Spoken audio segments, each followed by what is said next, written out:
बिस्मिल्लाहिर्रहमानिर्रहीम। अस्सलाम वालेकुम डियर स्टूडेंट्स।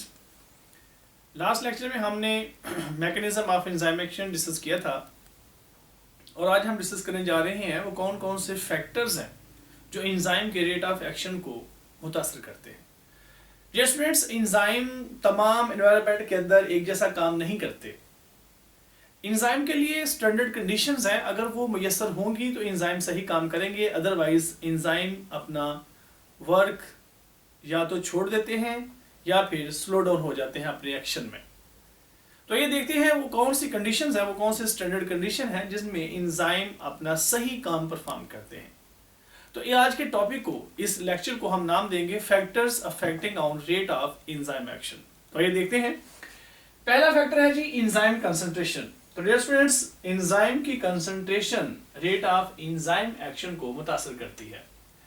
हम डिस्कस ये करने जा रहे हैं कि वो कौन से फैक्टर्स हैं जो एंजाइम के रेट ऑफ एक्शन को मुतासर करते हैं। तो उसमें सबसे पहला जो फैक्टर हम डिस्कस करने जा रहे हैं दैट इज एंजाइम कंसंट्रेशन, यानी कि एंजाइम की मिकदार रेट ऑफ एंजाइम एक्शन को किस तरह से मुतासर करती है।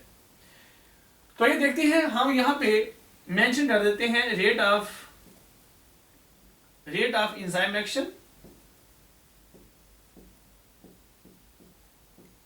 रेट ऑफ एंजाइम एक्शन यहाँ हम ये मेंशन कर लेते हैं, और दूसरी तरफ हम यहाँ मेंशन कर लेते हैं जी एंजाइम कंसंट्रेशन, क्योंकि हम जिस चीज का इफेक्ट स्टडी करेंगे उसको हम यहाँ नीचे लिख लेंगे enzyme concentration.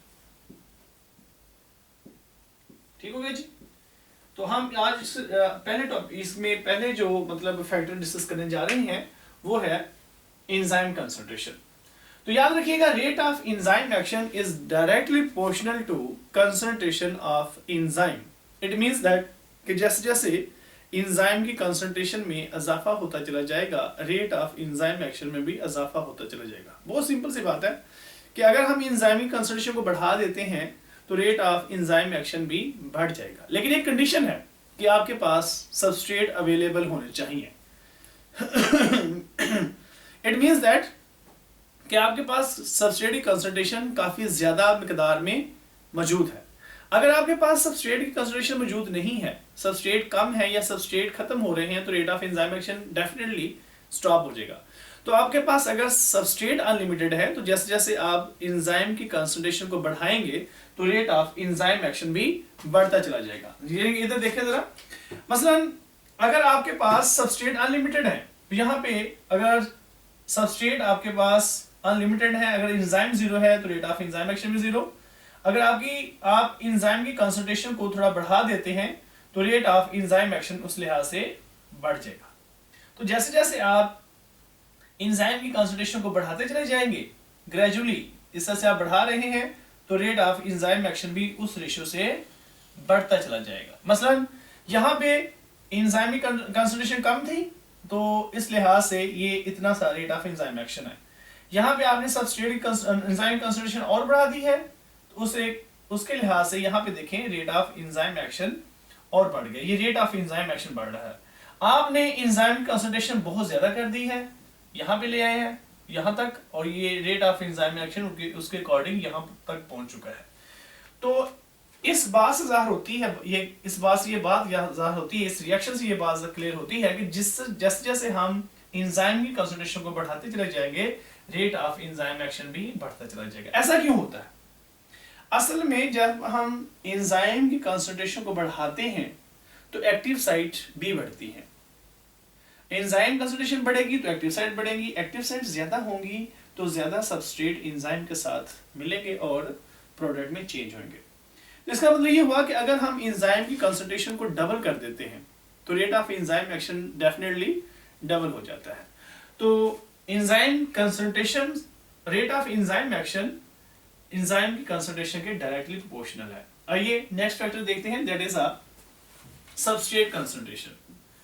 At low substrate concentration, rate of enzyme action is directly proportional to substrate concentration। ये दोनों फैक्टर एक दूसरे से साथ रिलेट करते हैं, लेकिन यहाँ पे कुछ डिफरेंसेस भी हैं, वो भी डिस्कस करते हैं हम कि सबस्ट्रेट कंसंट्रेशन अगर कम है, लो है, तो रेट ऑफ एंजाइम एक्शन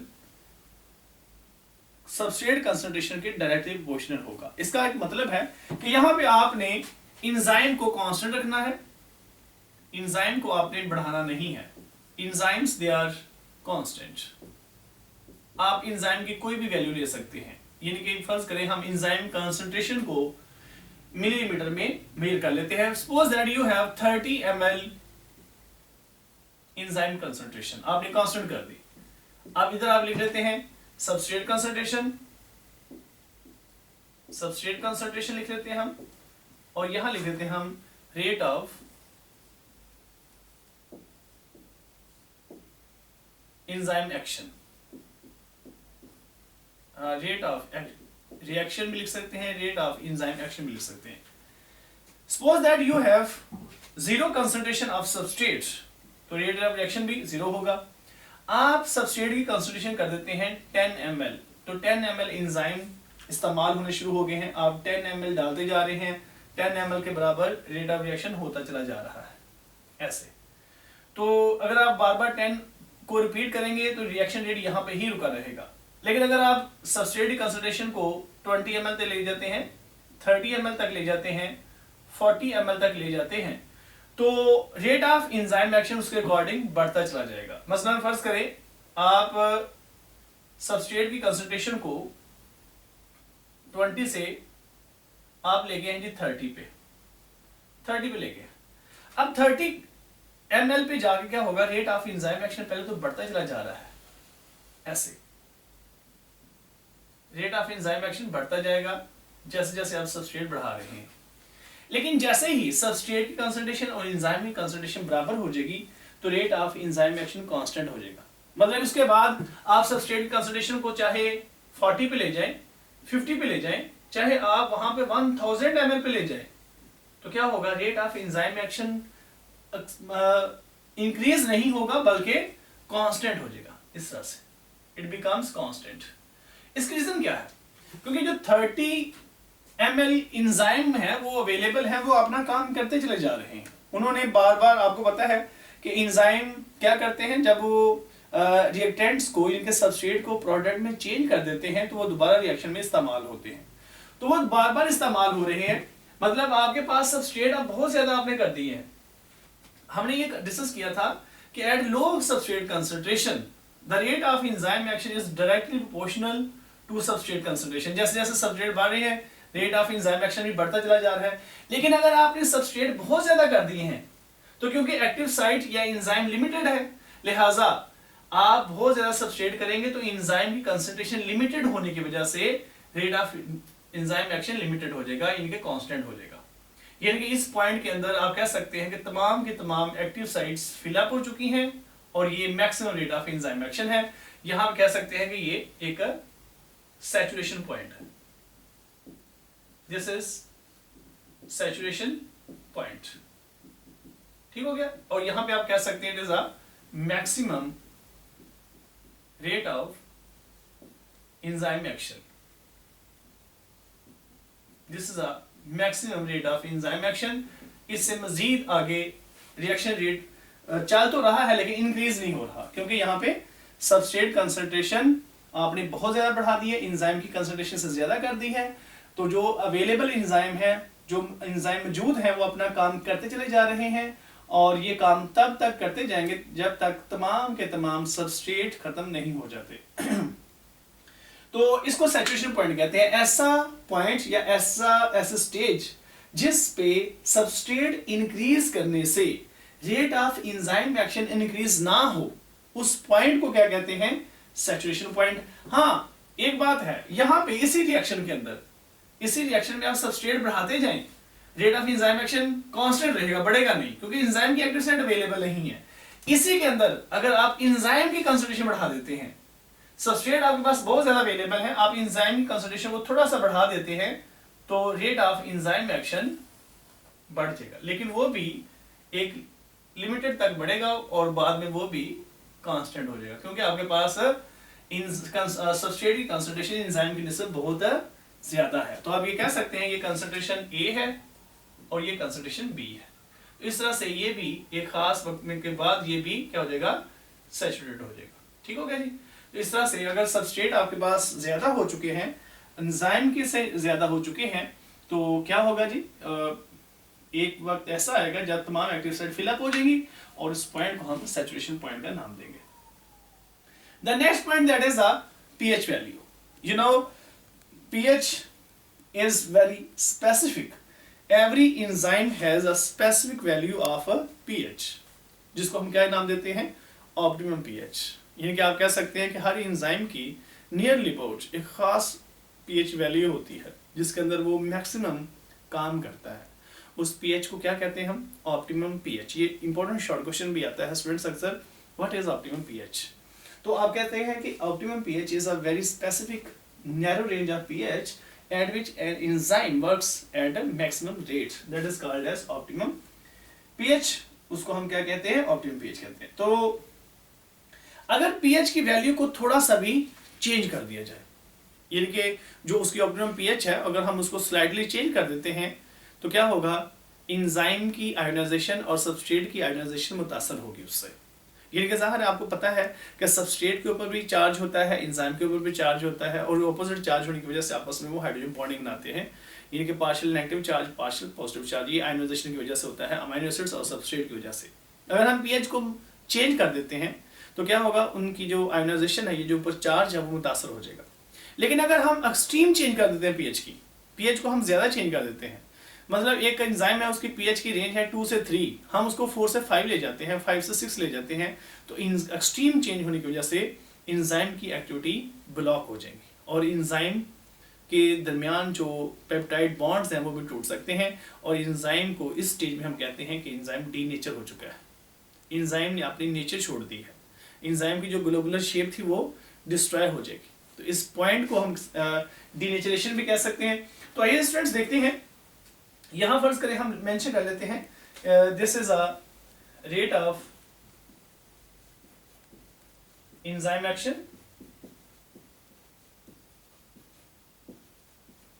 और इधर हम pH मेंशन कर लेते हैं।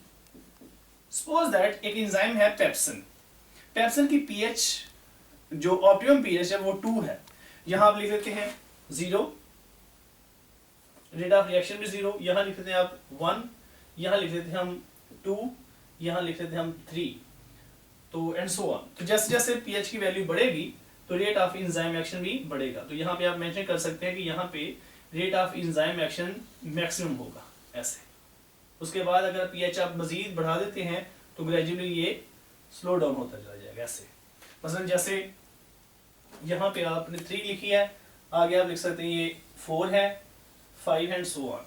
तो 2 से 3 में ये काम ज्यादा करेगा, जो क्या नाम है इसका, पेप्सिन एंजाइम है, पेप्सिन 2 से 3 में ये ज्यादा काम करेगा, लेकिन ग्रेजुअली क्या होगा, ये pH की वैल्यू आस्ता आस्ता जैसे जैसे बढ़ती जाएगी रेट ऑफ एंजाइम एक्शन भी कम होता चला जाएगा। तो पेप्सिन की जो ऑप्टिमम pH है वो 2 है। अब यहां लिख सकते हैं it is a optimum pH, ठीक है, ये ऑप्टिमम pH है, and this is a maximum rate of enzyme action, this is the maximum rate of enzyme action। तो इस तरह से आप ये pH का ग्राफ भी स्केच कर सकते हैं। The next one that is a temperature। Temperature क्या है, टेम्परेचर किस तरह से एंजाइम के ऊपर इफेक्ट करता है, ये देखेंगे हम। टेम्परेचर क्या है ये हम यहाँ पे नहीं डिस्कस करेंगे। तो डियर स्टूडेंट्स, टेम्परेचर और रेट ऑफ एंजाइम एक्शन भी दोनों एक दूसरे के डायरेक्टली प्रोपोर्शनल है। रेट ऑफ एंजाइम एक्शन और यहां पे हम मेंशन कर लेते हैं इधर टेम्परेचर। जैसे जैसे टेम्परेचर बढ़ता चला जाएगा रेट ऑफ एंजाइम एक्शन भी बढ़ता चला जाएगा, but up to certain limit. यानी कि आप ये कह सकते हैं rate of enzyme action again directly proportional to temperature but up to certain limit. Enzymes work maximum at a specific temperature. That temperature is called as optimum temperature. यानी कि enzyme एक मखसूस टेम्परेचर पे मैक्सिमम काम करते हैं, वो temperature क्या कहलाएगा, ऑप्टिमम टेम्परेचर कहलाएगा। उससे अगर टेम्परेचर कम होगा या उससे ज्यादा होगा तो रेट ऑफ एंजाइम एक्शन भी मुतासर होगा।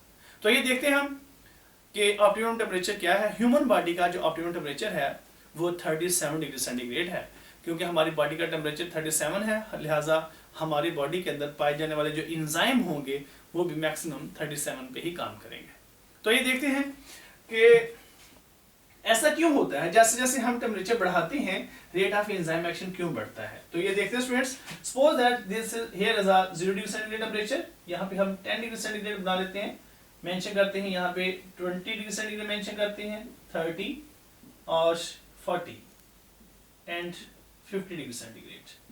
हमारे बॉडी का ऑप्टिमम टेम्परेचर है जी 37 डिग्री सेंटीग्रेड, यहाँ पे हम मेंशन कर लेते हैं, this is a 37 degree centigrade temperature, that is the temperature of human body. यहाँ से हम एक लाइन स्केच कर लेते हैं ताकि हमें पता चल सके कि हमारी बॉडी का टेम्परेचर की रेंज ये है। ठीक होगा जी। अब देखते हैं हम जैसे जैसे टेम्परेचर बढ़ाएंगे क्या होगा जी, रेट ऑफ एंजाइम एक्शन भी बढ़ता चला जाएगा इस तरह से। ये देखें, क्योंकि ये डायरेक्टली प्रोपोर्शनल है, तो जैसे जैसे हम टेम्परेचर बढ़ा रहे हैं रेट ऑफ एंजाइम एक्शन भी बढ़ता चला जा रहा है। अगर आपने टेम्परेचर किया है 10 डिग्री सेंटीग्रेड, तो इस लिहाज से ये आपका इस तरह से रेट ऑफ एंजाइम एक्शन बढ़ गया। आपने टेम्परेचर कर दिया 20 डिग्री सेंटीग्रेड, तो इस लिहाज से आपका जो रेट ऑफ एंजाइम एक्शन है वो पहले से डबल हो जाता है। 30 डिग्री सेंटीग्रेड में रेट ऑफ एंजाइम एक्शन उससे भी डबल हो जाएगा ऐसे। तो मैक्सिमम कहाँ होगा जी, 37 डिग्री सेंटीग्रेड में। This is a maximum rate of enzyme action. यहाँ आप मेंशन कर सकते हैं कि ये maximum rate of enzyme action है।